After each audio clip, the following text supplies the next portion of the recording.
All right, so my name is Donald Bean, and I do serve as the CCP coordinator here at Kent State University at the East Liverpool campus. And let me just begin by saying thank you. Thank you for taking time out of your busy schedule to join us this evening and to learn more about the CCP program. We certainly recognize that your schedules are busy and your time is very valuable, so we are going to do our best to honor that tonight. Let me just give you a quick overview of tonight's agenda. We are going to begin with a pre-recorded presentation from Larissa Harper, the Ohio Department of Higher Education's director of the CCP program. This presentation is going to provide an overview of the CCP program, the eligibility criteria needed to participate in the program, how CCP courses impact high school graduation, the types of courses students can take, and some of the benefits and potential risks of participating in this program. After this presentation, CCP representatives from Eastern Gateway Community College, Kent State University, and Youngstown State University will briefly discuss the admission process for their institutions. These representatives, along with your middle and high school counselors, will then entertain any questions you have regarding the program. If you have a question during any of these presentations, I encourage you to either write it down so that you can ask it during this Q&A time, or you can throw it in the chat, and we'll do our best to get back to those when that time arrives. All questions will need to be asked through the chat function, since video and microphone access is unavailable to attendees during a webinar. Lastly, this webinar is being recorded, and access to the recording will be provided to all the schools participating this evening, which means you will be able to access this again at a later date if you think that will be helpful. So, all right, well, that's enough of me. I'm now going to play the CCP presentation from Larissa Harper, the Ohio Department of Higher Education's director of the CCP program. Please let me know in the chat if you are unable to hear the presentation. Just give me a moment here to share this.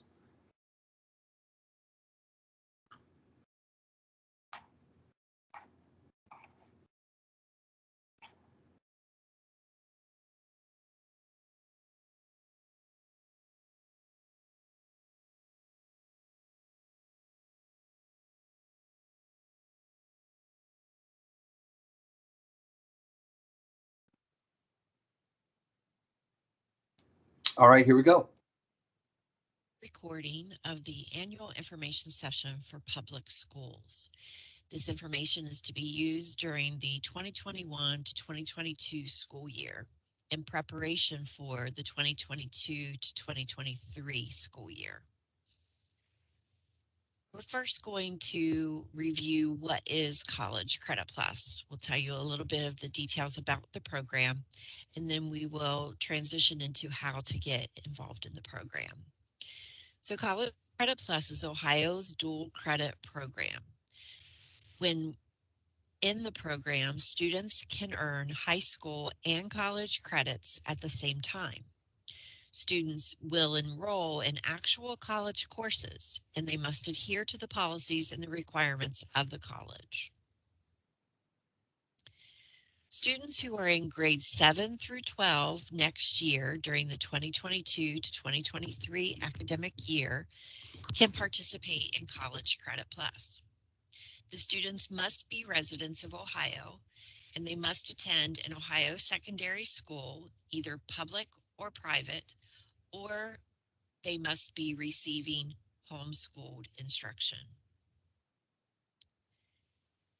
These students may apply to any Ohio public college or any participating Ohio private college, or in approved out-of-state colleges.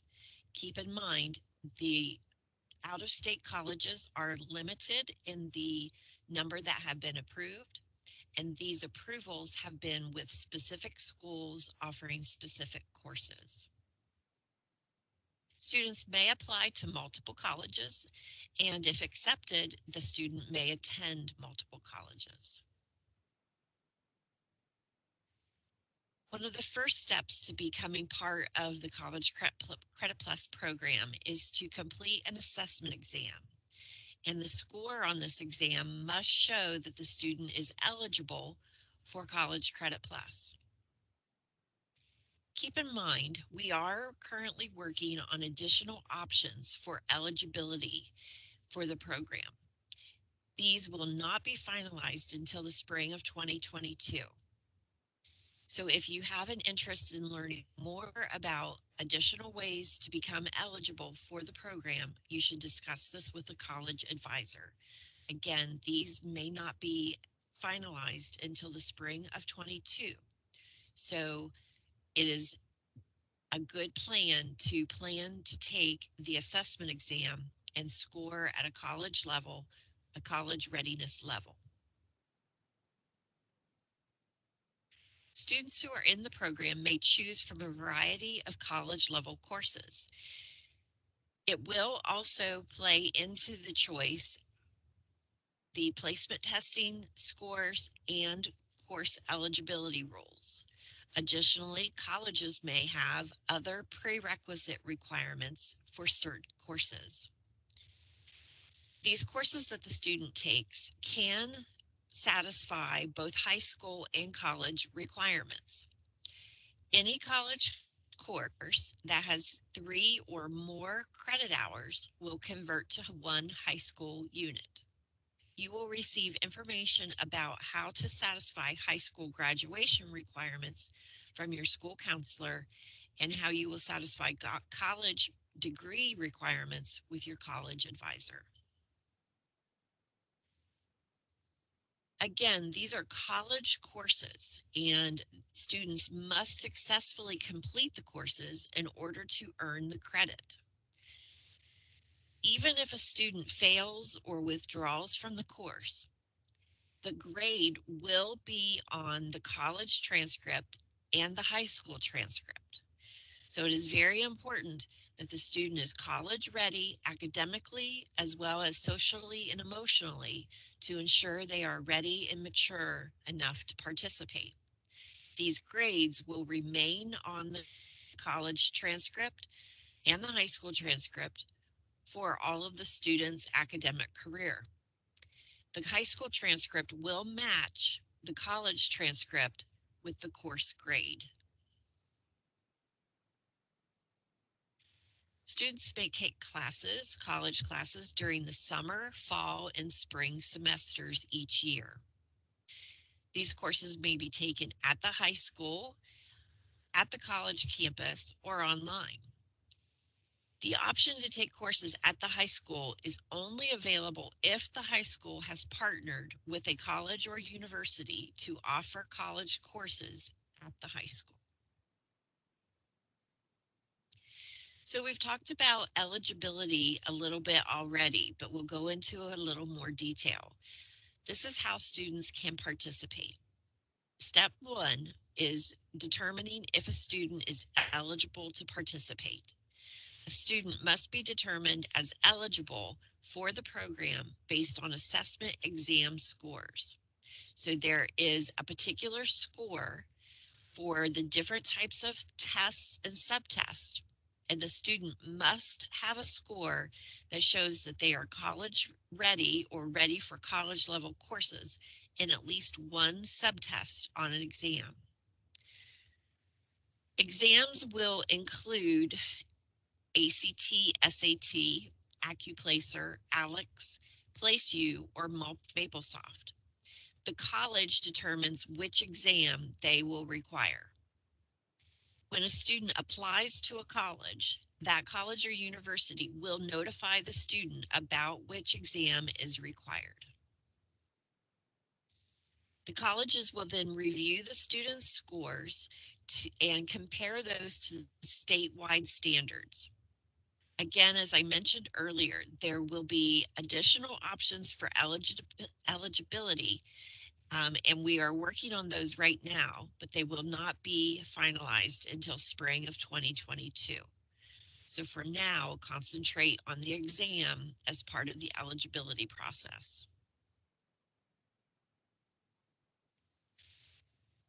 In addition to showing that the student is eligible using a placement exam or an assessment exam, the student must also apply for admission to the college. Again, reminder, these are college courses and the student applies for admission for College Credit Plus to that college. The student must meet the admission requirements of the college. Something that is new this year for new applicants, students must complete a permission slip. This permission slip will be provided to the student within the college's application for admission system. So if it is an electronic application, you will see an electronic version of the permission slip. If it is a paper application, you will see the permission slip on a piece of paper. The students must complete this permission slip and must be signed by both the parent or guardian and student. The students should be prepared to contact the college to learn more about their requirements, processes, paperwork, and deadlines. The colleges will have the final decision on whether or not a student will be admitted. If the student is admitted to the college will send a questionnaire that must be completed in order to enroll. This questionnaire is new for this group of students.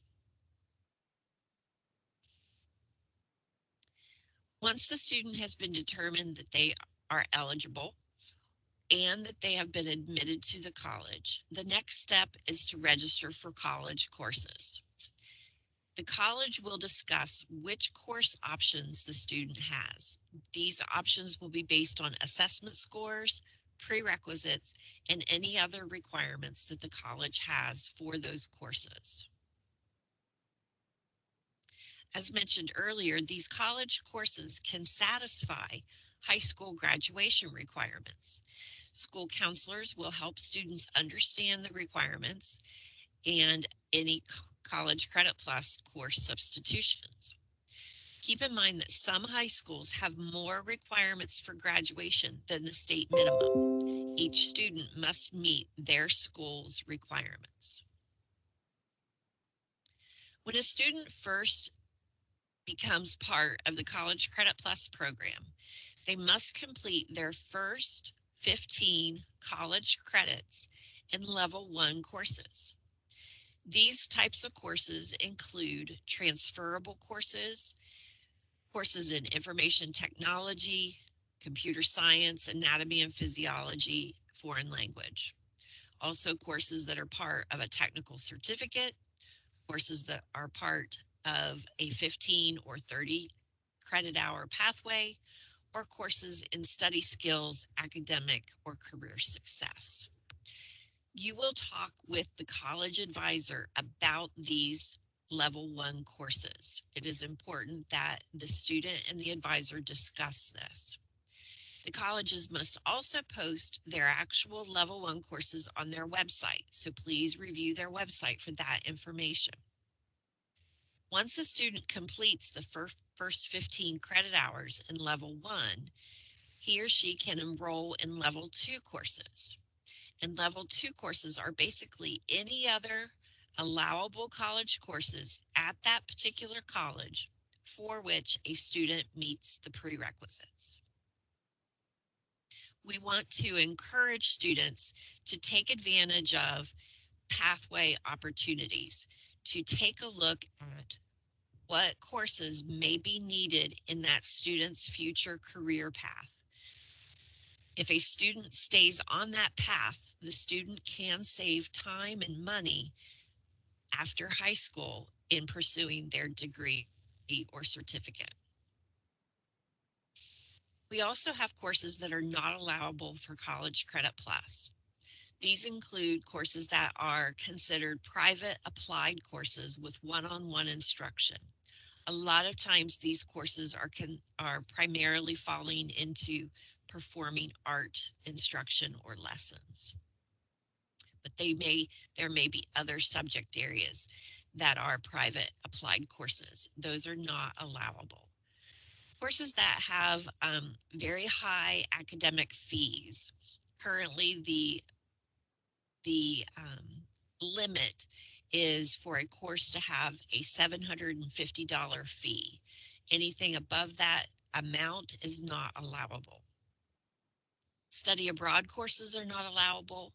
Physical education courses are not allowable.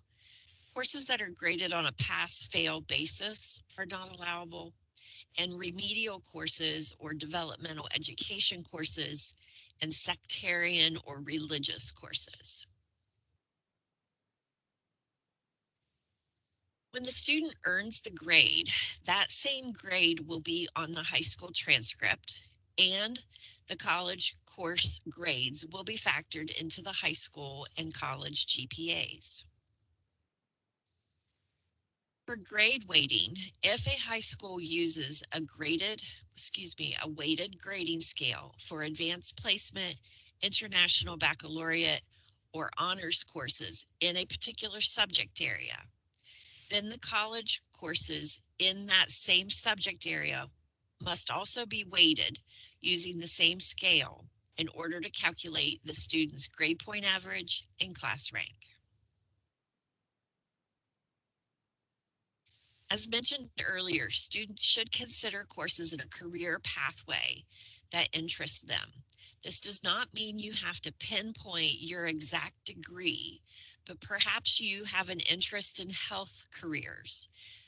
You don't have to specify which type of health career, but you may be interested in taking a variety of health-related, science-related courses that will help you in that future degree. Perhaps you have an interest in science, technology, engineering, math, or medical, STEM field. You might want to take colleges that will help you in that career pathway. You could also take courses that will help you complete general education requirements for a bachelor's degree or an associate degree.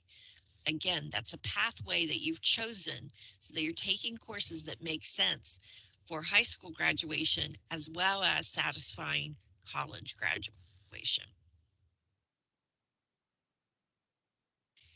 We mentioned earlier that courses in the program can satisfy graduation requirements. Students will work with their school counselors to ensure that they are meeting any mandatory testing or other high school graduation requirements. For students who attend public secondary schools, students may be enrolled in up to 30 credits per year. The 30 credits includes high school courses.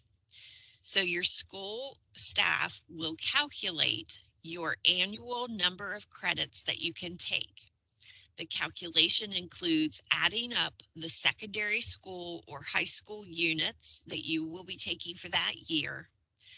We'll multiply that by 3, and you will subtract that number from 30. Whatever is remaining would be the maximum number of college credits you could take under the College Credit Plus program. The maximum number of credits allowable for a student in the program is 120 over the full time of being in high school.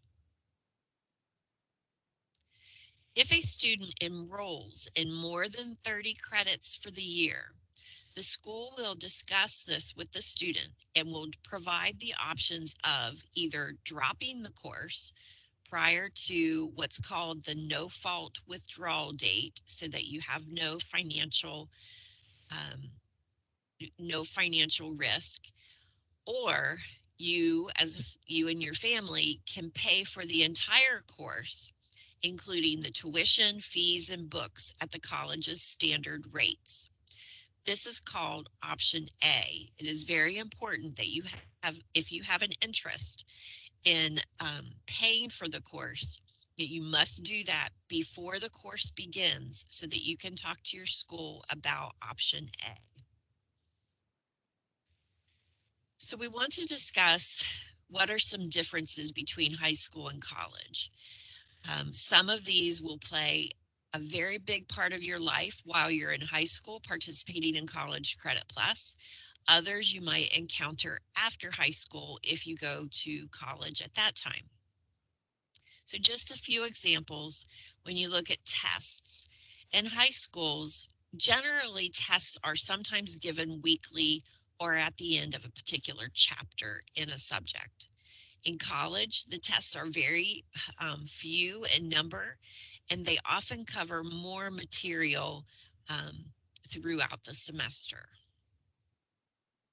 The amount of time to study, it is often recommended that for high school courses, homework that is required will range between 1 to 3 hours per day. For college, the standard rule of thumb is to devote 2 to 3 hours of homework for every hour spent in class. So it is important to plan your time wisely. As far as gaining knowledge, um, generally in high school, information is provided mostly in class, and out of class research is sometimes minimal. In college, the coursework will generally require more independent thinking, longer writing assignments, and out of class research. For grades, the differences include that in the high school courses often will include several quizzes, tests, and homework assignments. Again, for colleges, there will be few tests and fewer, if any, homework assignments that will be used to determine the final grades. Again, these differences are generalities and sometimes will apply to a particular course in the high school or the college, but maybe not always. So it's just important to be aware of these potential differences. For parents, there is a difference of your role.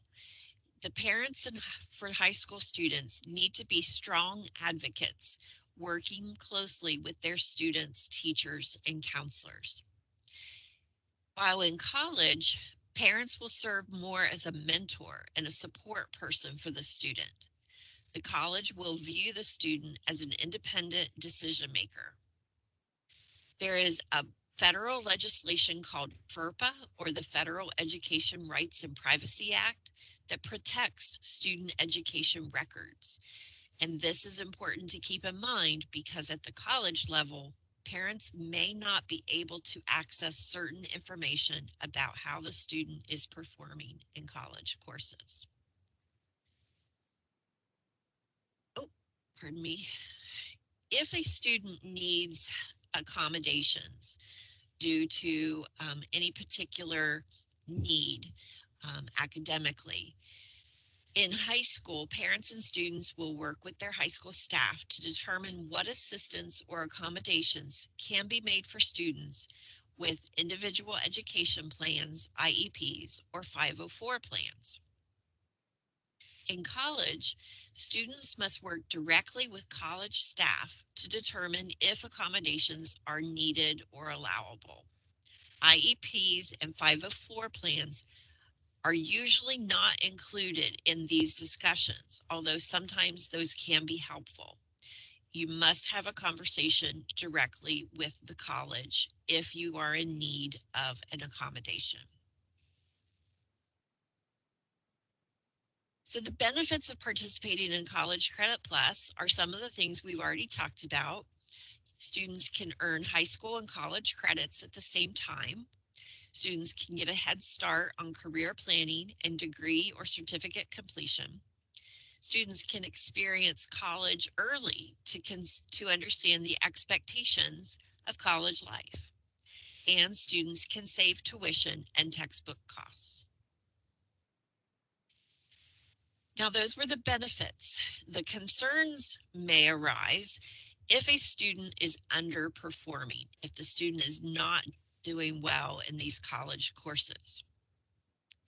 If students do not earn a passing grade, or if the student withdrawals too late from college courses, the district may require the student or the family to reimburse the tuition that the district had paid. So if a student ends up with an F or a W on their college transcript, the district may require the students to reimburse that amount paid. Each district will make that decision. It is important to keep in mind, though, that if a family or a student is part of an economically disadvantaged family, a school may not seek reimbursement from that student or family. The grades that the students earn will be on the student's transcript permanently, and this transcript will go with the student to each college that he or she attends in the future. Part of the consequences of underperforming while in high school may also have an effect after high school when a student enrolls in college and wants to utilize financial aid. If students fail or withdraw often from college courses, the future financial aid could be impacted negatively. Make sure that if you have questions about this, that you have a conversation with the college's financial aid office. Also, if the students perform poorly, they may be placed on CCP probation, CCP dismissal, or on academic probation or dismissal by the college. The definition and consequences of College Credit Plus probation means that a student will be placed on this probation if he or she earns less than a cumulative 2.0 GPA in College Credit Plus courses or withdrawals from 2 or more courses in one academic term. So again, if the student earns less than a 2.0 cumulative GPA in college courses or withdrawals from 2 or more college courses in one academic term, the student will be placed on CCP probation. While on CCP probation, the student may only enroll in one College Credit Plus course for one college term, and this may be a semester or a quarter.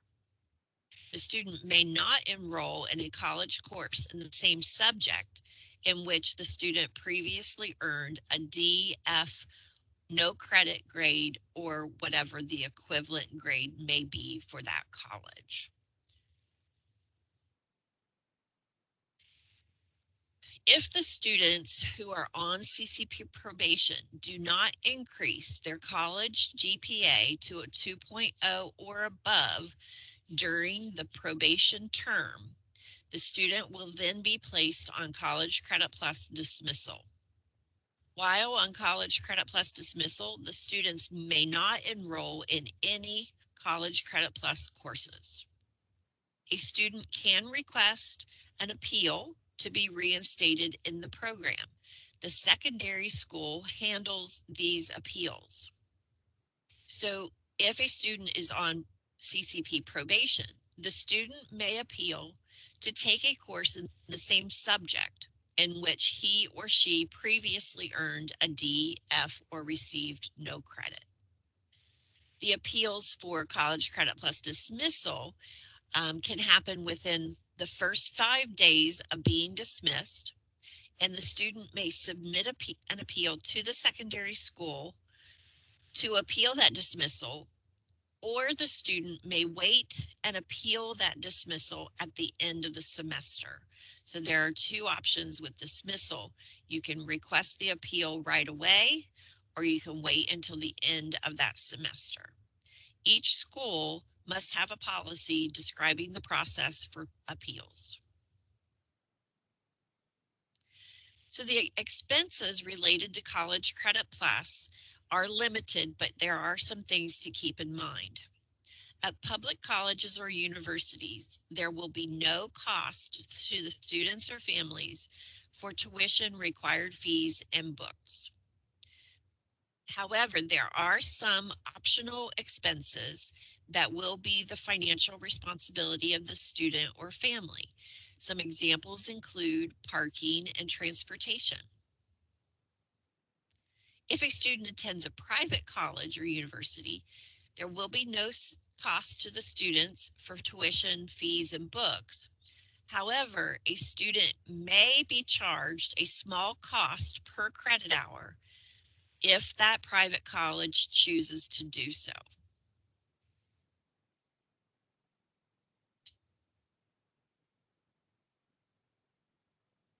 Part of the process to being involved in College Credit Plus is to complete an intent to participate form.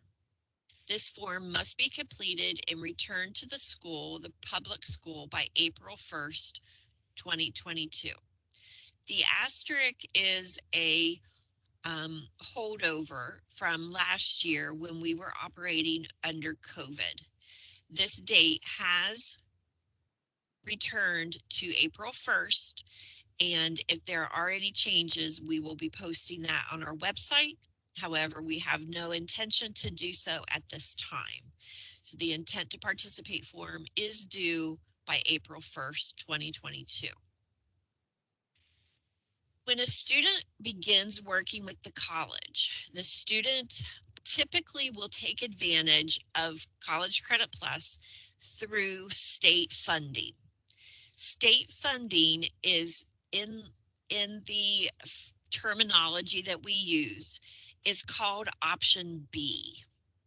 However, if a student wants to self-pay for college courses, they can take advantage of what we call option A.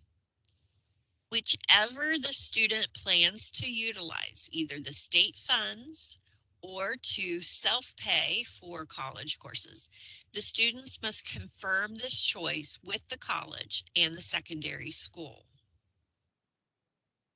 If a student chooses option A, then the family and student will self-pay for college courses at the standard rate of tuition, fees, and textbooks for that college. Under option A, students can choose to earn college credit and high school credit, or they can choose to receive only college credit. Students must inform the school, your school, of their choice of credit for the courses. If the students choose option B, when all college course tuition, fees, and textbooks are paid by the state of Ohio, and this is supported by the school's funds and the college's funds, then the student will earn both college credit and high school credit. Keep in mind that option B is the standard option for College Credit Plus. Most students utilize option B. The students may be asked to confirm this during the college advising process. So again, it is important that the students, inform both the college and the secondary school of which option. The final date to change the option or election of A or B is on or before the college's no-fault withdrawal date. This is typically about 14 days after the semester starts, but each college will set their particular dates. So make sure you talk to an advisor about that requirement. And just one final note on option A or option B, keep in mind that most of the time students use option B, but there may be a situation where you might want to choose option A. That is completely up to the student and family. When colleges are enrolled, when students are enrolled in college courses, it's important that the students know what support services are available. It is okay to ask for help. So the high school counselors will continue to provide assistance to all of the students participating in College Credit Plus. A college advisor will provide course selection assistance. That will be your person on the college campus to help you. Colleges must provide the same supports to College Credit Plus students, such as tutoring, library access, advising, counseling, just like they do for their other undergraduate students. Sometimes students are interested in making sure that they maintain their athletic eligibility. So the student athlete should learn the Ohio High School Athletic Association requirements, and they should know that summer term college courses cannot be used to bring a student into compliance with the OHSAA requirements for interscholastic athletic participation.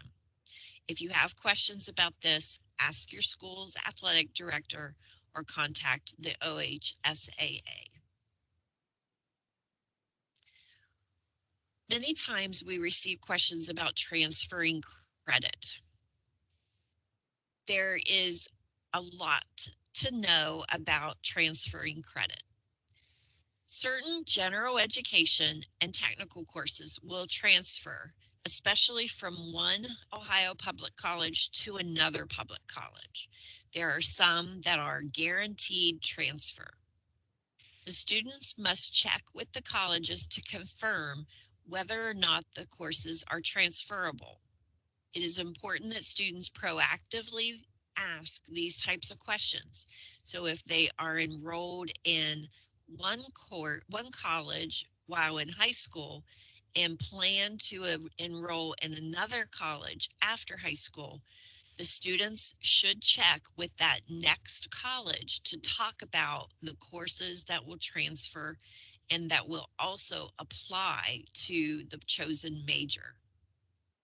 There is information on the website that's listed, https://transfercredit.ohio.gov for more information.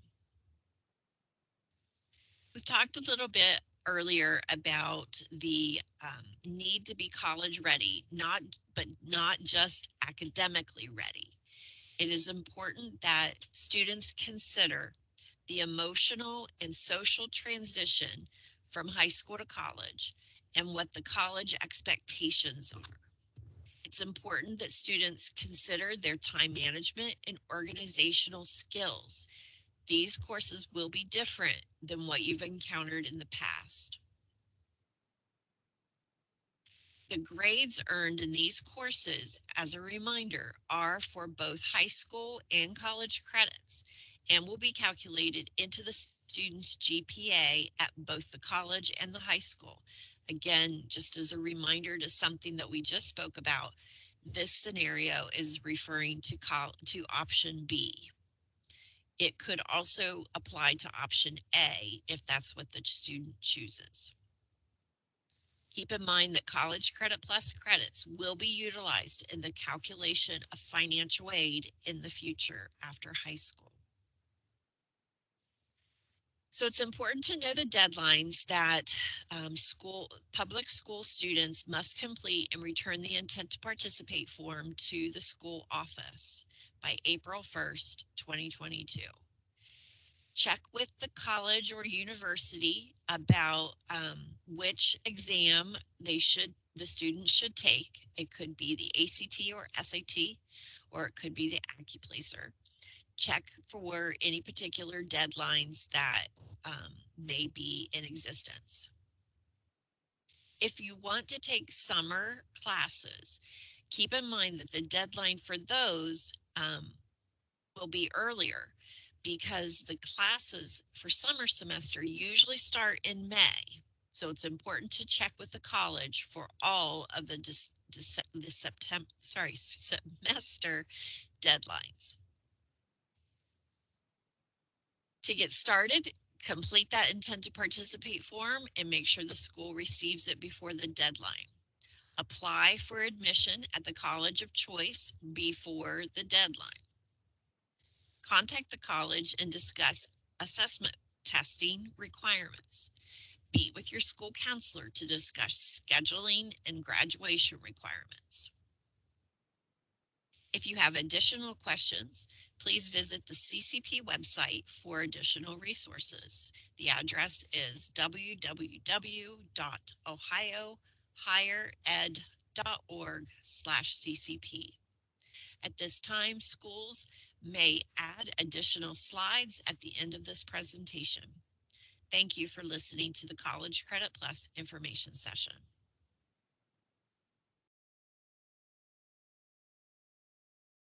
All right, thank you for that, your patience during that presentation. At this time, we're going to roll over into the college presentations, and we're going to begin with Eastern Gateway. So Sarah or Patrick, if one of you want to take the reins and do the presentation, the floor is yours.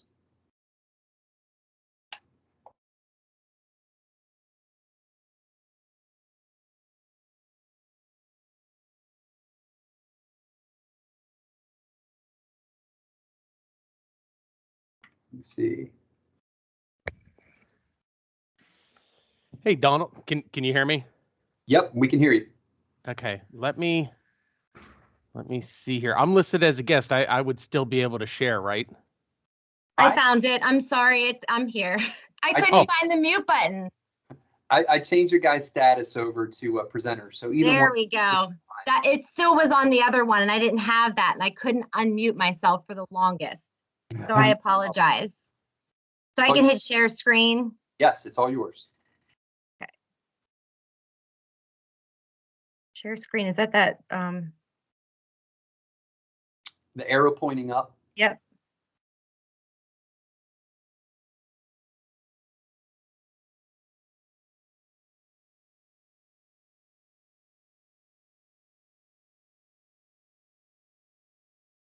Sharing, no, sharing my calendar. I don't want that. We are getting your screen now, Sarah. Okay. But we are seeing your calendar. You're still seeing my calendar? Yeah. This is not my night. Hold on here.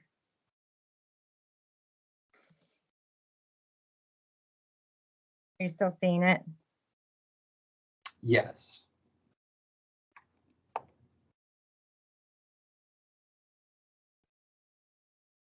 Okay, it's gone. Okay. I have the presentation up, but it's just not, it's not rolling over to it. It's not even giving me that option.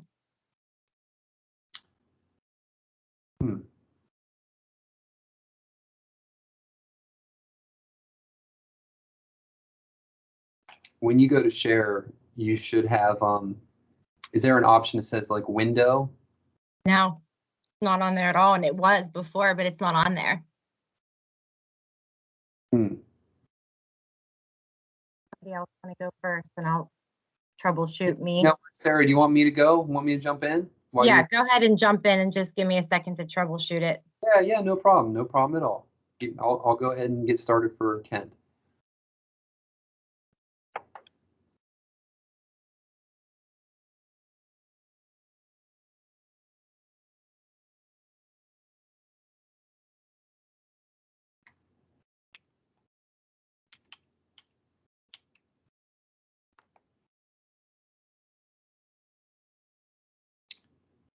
All right, well, I'll take a couple of minutes to discuss the CCP admissions process here at Kent State University. And this will include both Kent State East Liverpool and the Salem campuses.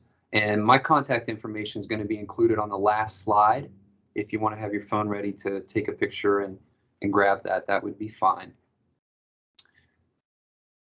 So the first step, as we've already discussed tonight, is to complete the intent to participate form. And there was already a question about how you can access this. Each school will have the intent to participate form, so you can get it from them. We did put a link in the chat, but I did have somebody say that it wasn't working for them, and I apologize for that. But once you receive this form, you're going to want to complete it and return it to your counselor by April 1st.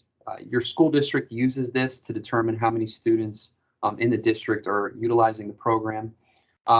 Please keep in mind, completing this form does not necessarily guarantee you'll be accepted into the CCP program at whatever college or university you're applying for, nor does it obligate you to take courses. It's simply a way to notify local schools how many of their students are interested in the program. Your school counselor, as I said, will have this form if you're not able to utilize the link we put in the chat, and that would be due on April 1st. And that is your first step. My advice would be, if you're on the fence at all, if you're thinking about the program at all, complete the intent to participate form. That way you do have the option to take courses if you qualify. And that would go back to your school counselor. Step 2, here at Kent State University. So if you're planning on taking courses at Kent State University, the second step is to answer a really simple question. Are you a returning student? So did you enroll in a course during this school year, the 2021-2022 school year? Now notice I didn't ask if you applied last year as a CCP student to Kent State University. Some students apply but then decide not to take courses. I'm not talking about those students. A returning student is a student who applied and also enrolled in a Kent State University course? And answering this question is really important because the answer will determine what you need to do next for Kent State University.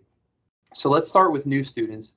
If you did not enroll in a course last year at Kent State University, you are a new student, and you'll need to complete the new student CCP application process. The first step to this process is to complete our free online CCP application, and you'll see on the screen the application deadline to take courses in the summer is April 15th. The application deadline to take fall courses is June 1st. I will take some liberty, being the first person to speak, that we do caution students about taking summer courses. The reason for that is a fall and spring semester course typically are 15 weeks in length, and summer courses are much shorter. So they are either, like at Kent State, the longest summer term is 8 weeks, which is essentially half of a fall or spring semester. And we also have 2 terms that are only 5 weeks, which is just a third. So you're taking the same amount of content, the same amount of material to learn, and you're condensing it into either 8 or 5 weeks. And my advice would be, this is a really bad semester to start as a College Credit Plus student, because it's going to be a very rude introduction to a college course. However, if you've been successful in the past with fall or spring courses, summer can be an option. We just like to give you that caution. So our summer deadline is April 15th, and the application deadline for taking fall courses is June 1st. If you apply for summer, that means you're also in the pipeline for fall and spring. Next, you'll need to complete the CCP permission form. This form is available online, and it will require a signature from both the student and a legal guardian.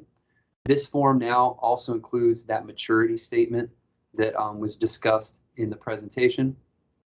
Once this form is completed, you can either mail it to the campus of your choice, or it can be sent via email to the CCP coordinator at that campus. So for example, if you're considering taking courses through Kent State East Liverpool, you can email the form to me if you plan to attend the courses through our campus. But bear in mind, if you do apply to East Liverpool, you are able to take courses through any of our 8 campuses in the system. Lastly, we're going to need a copy of your official middle high school transcript. To request this, simply ask your counselor to send it to me, and they usually get it to me in a day or 2. Once all these are received, we're going to review your transcript to determine if you're college ready. You'll recall from the presentation earlier this evening that there are college readiness standards that must be met in order to participate in the CCP program. At present, these require a qualifying score on a standardized test like the ACT or AccuPlacer, though I will say we're hopeful that we will be able to continue allowing or utilizing the high school GPA as well. However, at this time, the state has not given us the permission to do that. So we have to assume that that may not be an option. So for the ACT, we're looking for a score of 18 or above in English, 22 or above in reading, 22 or higher in math. If you're not looking to take the ACT, or you're not going into your junior year where you're going to be taking it, you can always do the AccuPlacer with us. That's a free test that we can administer either here on our campus, and in the past, we've actually gone to high schools and administered it there for the high school students. We also come to the local schools, all the schools in this session tonight, and we will help students with the application as well. I realize that's a lot of information to process. Rest assured that once you apply to the institution, we're going to be working with you every step of the way to make sure you're aware of your options.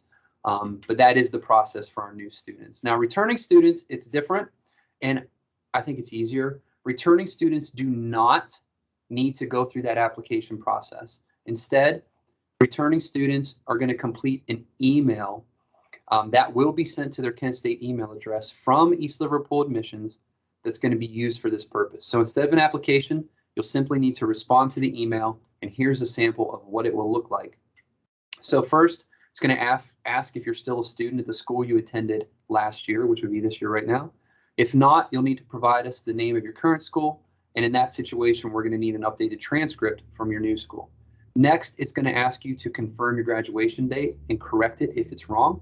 Now, keep in mind, it's the year that we're most concerned with this question. I know a lot of students are uncertain about the month and day, which is okay. We just really need to make sure that year is correct. And then finally, you're going to be asked if you plan to continue in the CCP program during the summer 2022, fall 2022, or spring 2023 semesters, at which point you'll simply answer yes and you'll submit it. So it is a much simpler process for our returning students. So step 3, once all of this is received, you're going to be sent an email inviting you to schedule an appointment with your academic advisor sometime beginning in mid-May. Real quick aside, email is so important at the college level. So when it comes to admissions, we're going to be notifying you about your admission status via email.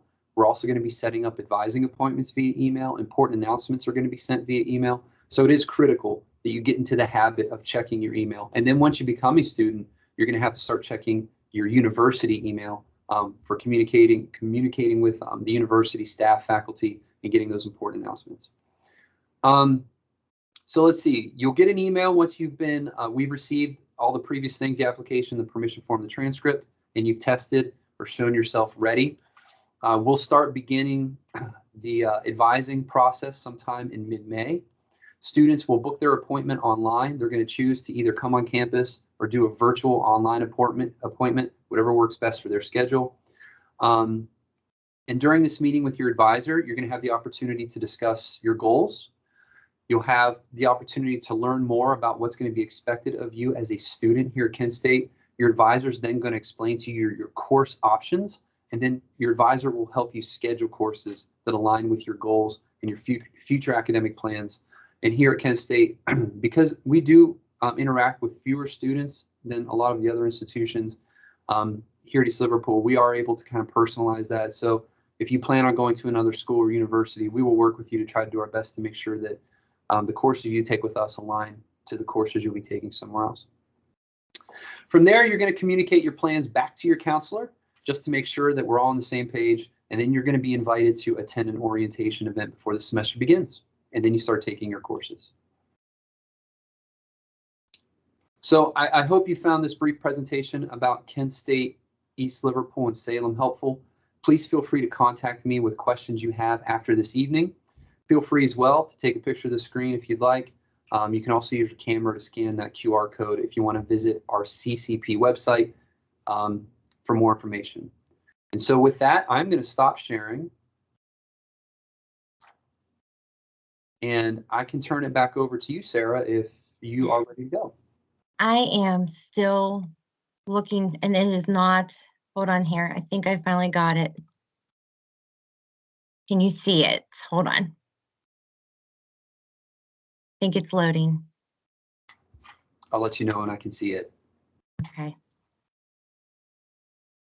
I have Comcast. You did it. You did it. Okay. All right, it's all yours. It's not showing up. There it is. Okay. Slow, slow, slow. Okay, so everything Donald Bean, my name is Sarah Fletcher. I'm actually the director of college credit class at Eastern Gateway Community College. But everything you just went through with Dr. Harper, it's a lot of information, and then everything Donald Bean just went over is going to be super redundant if I'm going to basically say the same things. But that intent to participate form is step 1. The state gives you that deadline of April 1st, but the sooner you get that in, the better. It doesn't obligate you, but it does protect you in case you actually want to do something, even if you decide at a later date. Step 2 is our application process for Eastern Gateway. A lot of the schools that are on here tonight, we actually have local partnerships with.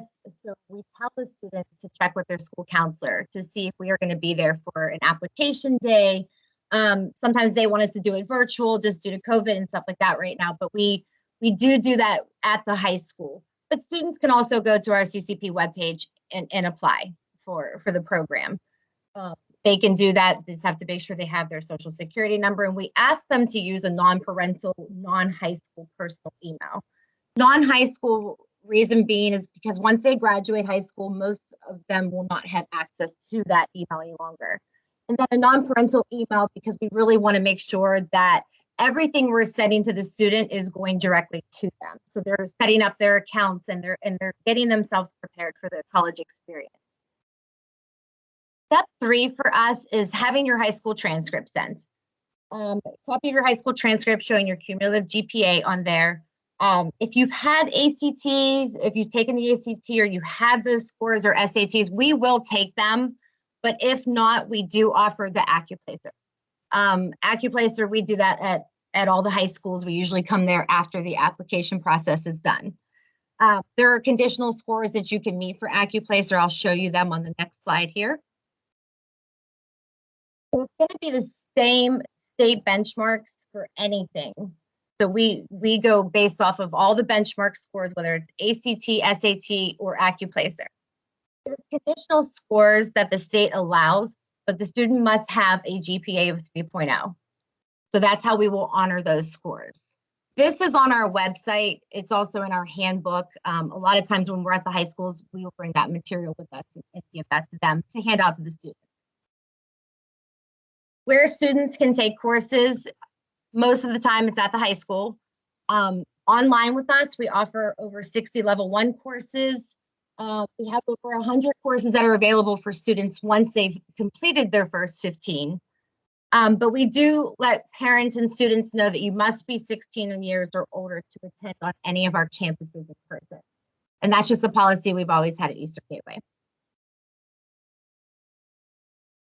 Course registration process. So courses being taken at the high school, the student's going to work directly with the counselor through us, and we'll be working directly with the high school for those courses. If a student wants to take something that's on campus or online and not something that's offered through our partnership at the high school, they're going to schedule an appointment with their advisor, Patrick Hartman. And we go through all of that with the student. And like Donald Bean said, email is important because everything is sent via email to the student. So they're going to need to be checking that constantly. Students will go through orientation. We do that at every high school where we show them exactly how to work our system, how to log in, how to send a proper email. If the student is actually having a one-on-one session with their advisor, they can go over that with them too. So what are our deadlines? Deadlines to apply. Summer 22, you have until May 13th. Fall 22, July 1st, and in spring 23, September 30th. Summer, we don't recommend to students who have never taken college courses because the longest course that we have as well is 8 weeks. So it's very rigorous. You're getting double the work that you would do in a 16-week course in 8 weeks. So we usually tell students when they are doing the application to apply for the fall term. And this last slide just has some of our information here if anybody wanted to write it down. Again, it is on our website. If you guys go to egcc.edu, right at the top there, it says College Credit Plus. And when you click there, it has all of the same information available to you. So if anybody has questions or wants to go over anything, you guys can give us a call at any time.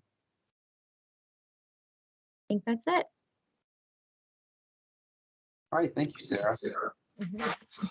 So Sharon Schroeder is going to present for Youngstown State University, and Sharon, it looks like you're up if you're comfortable sharing your screen.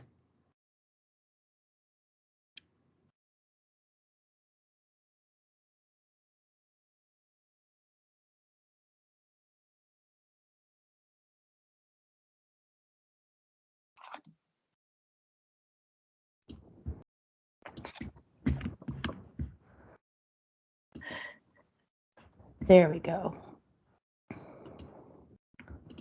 Okay. Can you see my screen okay? Yes, can see your screen just fine. Great, thank you. Good evening, everyone. My name is Sharon Schroeder. I am the director in the Office of College Access and Transition at Youngstown State University. Our office manages the College Credit Plus program for YSU. I'd like to thank Donald and the folks at KSU for organizing this tonight and for inviting us to attend and share some brief information with you about our program. I'm just going to start out and just say this is, in terms of meeting the CCP eligibility criteria and admission to our program, to qualify for both, students would need to have an ACT composite score of 17 or an SAT combined score of 920 and a high school cumulative unweighted GPA of 2.0 and a high school core unweighted GPA of 2.0 and at least one of the following ACT or SAT scores. ACT English 18, Math 22, Reading 22, or the SAT Writing Reading combined score of 480 or Math 530. So if a student meets this criteria, they'll meet both the CCP eligibility and the YSU admission criteria for our program for the 22-23 year. So the core GPA may have thrown you when I said you need to have also a 2.0 core GPA. So the cumulative unweighted GPA, that calculates the grades for all the classes that the student has taken, while the core GPA is going to calculate only using grades in math, English, science, social studies, and any foreign language classes that have been completed. It's important to note that we do not round up for either GPA. If your school weights classes, we will recalculate the GPA without it.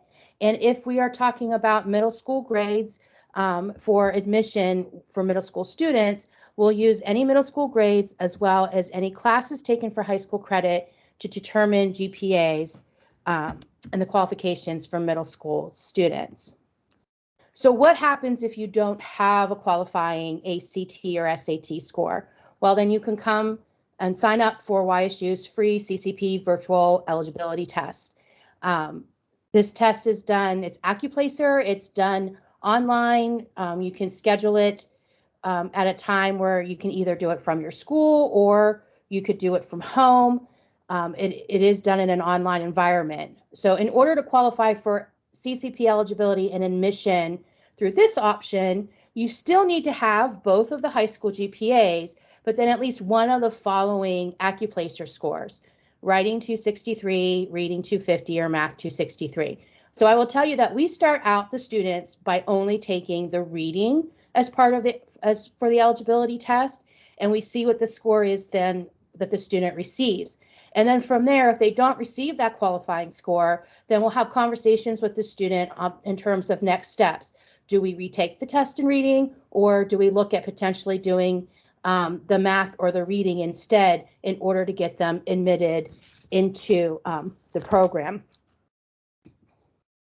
To sign up for the eligibility test with YSU, first you could check with your school to see if they'll be hosting a testing session. We do go out to the schools at their request to test students for the program, but if your school doesn't have a date scheduled, you can always contact our office and set up give us your information so we can send you information via email on how to register for the test. The deadline to complete the eligibility test is March 28th, 2022. It's important to note that if you do take and are admitted to our program through this option, you're still going to need to take course placement testing in English and math to qualify for certain courses. Just because you take the test doesn't mean that you're automatically going to be admitted into the program or to be able to take any classes that you want to take. You need to do the course placement testing, and then you also need to still complete our CCP application and submit all the necessary materials so that we can review and admit you into the program. Admission to the program is different than meeting course placement requirements. Just because you're admitted, again, doesn't mean that you can register for any classes that you wish. So, and this includes any classes that we may offer at the high school. Some courses at YSU are going to require a certain ACT or SAT score to take them. So for example, Writing 1, which is a popular class with a lot of our CCP students, that requires an ACT English subscore of 18 or a qualifying course placement score done through YSU. But our literature classes do not have a required score. You just need to be admitted to the program in order to take a literature class. Math courses are going to require an ACT math score of 27 or higher. If you don't have that, then you can take the ALEX placement exam, and that will help test us place you into the appropriate maths classes that you qualify for. Some of our science classes also require an ACT math score. We do not use the ACT science subscore for course placement. I'm not sure of many universities that do, but we utilize math in terms of placing students in higher level science classes. And then, of course, the YSU course catalog will list any of the course prereqs for the classes that we offer. So students can always go to the catalog and view what they're interested in and see what's required for them to be able to take the class. It's really important that if you have all of your scores sent to YSU, we take the highest ACT and SAT score in each section, regardless of test or test date. So sometimes students who don't meet the ACT or SAT cutoff scores then will complete our university course placement tests to qualify for the courses that they wish to enroll in. We encourage all students to visit our website, which is ysu.edu/CCP, and it will be up at the end of the slide presentation, and to read over our brochure, which is also online, prior to making the decision of whether or not YSU's program is a good fit for the student. You should discuss not only the benefits that you've heard of and was discussed tonight, but other important factors. Again, the college grade being on the high school transcript, parking fees if you're coming to campus, if the college or university charges those. A big one is high school and college calendars not matching. We have different start and end dates. Sometimes we have snow days. Sometimes we don't. Holidays, spring breaks, that can all differ. So it's important to make sure that you're looking at all of that when you decide if you're going to take a class that term or not. And if you find that YSU is a good fit, then your next steps is to determine if you need to take the ACT or SAT. And if you do, please make sure you list YSU as a school to receive your scores so that we will receive them automatically. The last test dates that we take for admission for public school students for our program is April for the ACT and March for the SAT. We will always take updated ACT and SAT scores for course placement, but to get you admitted into the program, March and April are the last test dates that we can take to consider you. And then, of course, if you do not have an ACT or SAT score, you can always call the office to schedule the eligibility test, and that deadline to take that is March 28th.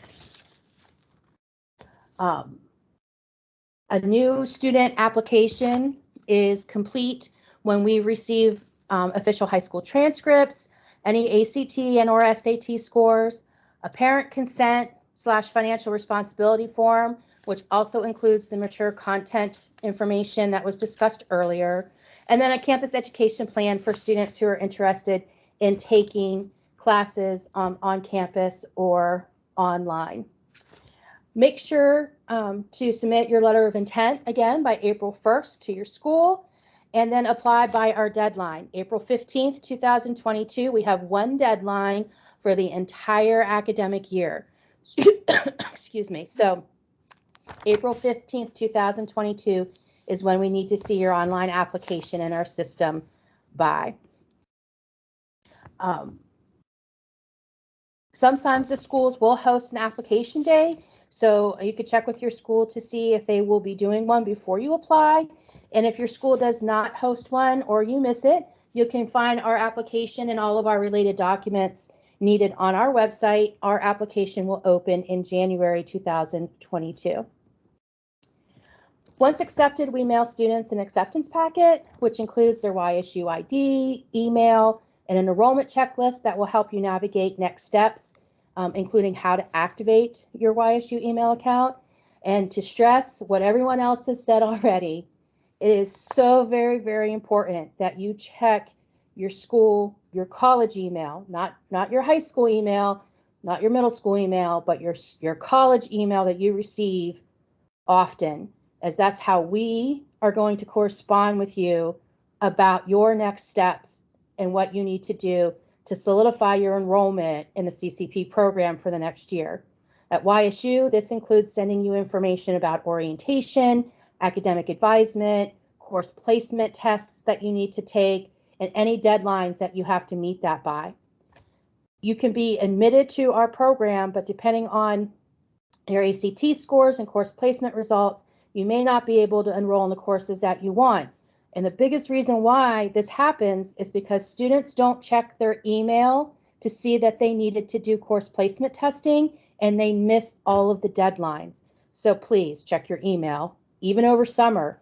Just because school has ended for you in May or June, we're still here over the summer trying to get students ready for fall. And that would include you if you decide that's what you want to do for next academic year. Academic advisement is required by the state for all CCP students, no matter where you take the course. So you'll meet with an academic advisor every semester. All of our academic support services are available to our students, and we also waive our $45 college application fee for students who take classes at YSU through CCP and then apply to YSU after graduation. That application fee would be waived for you as a student. Again, it's your responsibility to monitor your next steps, and that would be by checking your email often in terms of making sure you're meeting all of the necessary deadlines, etc., to enroll in the classes that you want. We encourage you to really utilize this opportunity in CCP to, as a student, begin being your own educational advocate. Making sure you complete all the necessary requirements to enroll, taking the lead and asking questions about your CCP experience is a great way to practice what it will be like when you do head off to college. You can review, again, our CCP brochure, and we have a full informational video that talks more about our program online at that website, ysu.edu/CCP. It has additional information beyond what I just provided to you. So please, we encourage you as a family to sit down and watch it. The brochures that we have online, school counselors that are on the call, we are glad to send you any hard copies if you don't have any already. Just email us at ccp@ysu.edu and let us know how many you need, and we'll get those in the mail to you. And of course, again, students, submit your letter of intent, complete any testing that you need to do by the deadlines. And, you know, when you get information from us or any college that you're going to through the program, check that email, make sure you're doing your next steps, including course placement testing, orientation, and advisement. This is our office's contact information. We invite you to follow us on social media for program updates, deadlines, and college prep information. And if you have any questions, you are more than welcome to call us, email us, whatever is convenient for you, and let us help you. We know, you know, College Credit Plus can be a bit of a struggle sometimes to navigate around, and all of us who work at our respective colleges in this program are here to help you to navigate that process for our respective institutions. So please take advantage of us. Because, you know, the more you know, right? The more you know, the more that you get through the system and get in, the more likely then you're going to be able to take whatever classes it is that you're interested in taking. So that's all that I have, Donald. And I'll take any questions, of course. But thank you for your time tonight.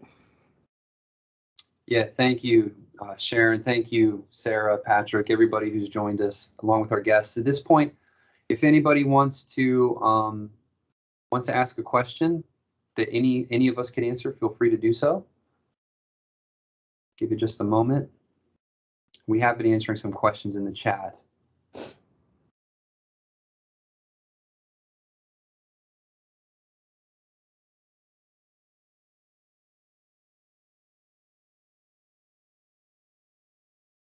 If you don't have a question right now, or maybe you're not in a position to throw a question to the chat, please know that you can reach out to any of us at any of our institutions at any time. Myself at Kent State, Sarah or Patrick at Eastern Gateway, and Sharon at YSU. We'd all be happy to entertain your questions and do our best to answer, you know, as best we can. With that said, I did want to let you know that Beaver Local and Wellsville have both set up a very brief follow-up meeting to ours this evening. And I'm going to post those links in the chat. Oh, thank you, Ashley. Ashley just put the Beaver Local Zoom meeting in the chat. So if you'd like to jump over to that meeting, if you're a Beaver Local student, and meet with your counselors there, that'll give you an opportunity to learn more about the program there at Beaver Local. Wellsville is doing the same, and I'm sure Wellsville's gonna, or excuse me, Ashley will put Wellsville's meeting information in the chat here in just a moment as well. And then Southern Local and East Liverpool have both said that they're not having a breakout session tonight, but that both would be happy to speak with parents individually if you have any questions. So if you are a parent or a student at Southern Local or East Liverpool, please reach out to your counselors there, and they'd be happy to meet with you and discuss, you know, the specifics of the program at those schools as well. So thank you all for attending. I personally will be here for a little bit in this room if you need to hang out and ask some more questions. I did see Carrie, you had asked if a student's a CCP student, do they need to take the ACT or Accuplacer again? Not if you've already qualified. If you've already qualified with a test score, you're qualified moving forward as well. And Patrick, you answered that too. So if you're Beaver Local or Wellsville, please feel free to take these links and go over and join your school meetings. Otherwise, we're dismissed. Thank you for joining us. Feel free to hang out and ask more questions in the chat.